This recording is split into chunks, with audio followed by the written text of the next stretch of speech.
What's up mga kakikoy ko? May papakita nga pala ako sa inyo na kinatuwa ng aking puso. Pero bago yan mga kakigay ko, baka hindi pa kayo nakasubscribe sa akin.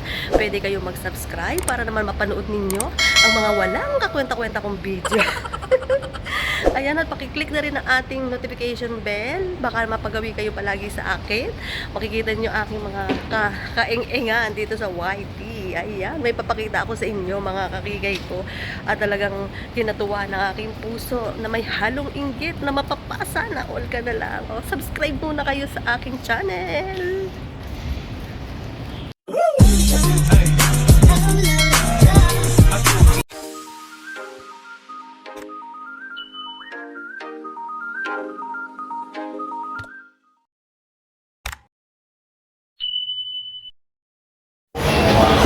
Hello, what's up guys? Ayan, dadaan. Alam nyo ba naglalakad ako dito sa mall?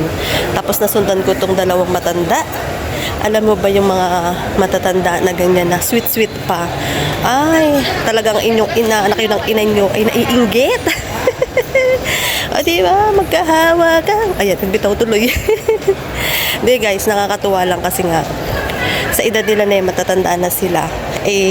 Magkahawak pa sila ng kamay. Para ba guys na ano, 'di ba, na magkasama sila sa hirap at ginhawa talaga. Kaya nakakatuwa lang pag nakakakita talaga ako ng ganung matatanda na.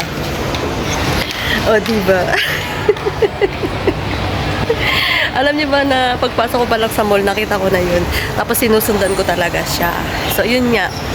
Natuwa naman ako kasi sa edad nila o hanggang sa pagtanda nila is ganun pa sila. Dala-dala pa nila yun. Kasi nga, ayun, habit na sila. Habit na siguro nila talagang natural na sa kanila yung pagiging sweet nila. Siguro ng mga kabataan nila is ganun talaga nila kamahal yung isa't isa. O, diba? Wala lang mga kakikay. Natuwa lang ako kasi naglibot talaga ako dito sa mall. At wala pang masyadong bukas na mga store. Yung iba isarado pa kasi maaga pa. Ayan, o diba? Ay, nakakapagod. Pero naaliw ako dun sa dalawang matanda na yun na magkahawak pa yung kamay nila. O diba? Ayan. So, yun lang mga kakigay ko. Dadaan.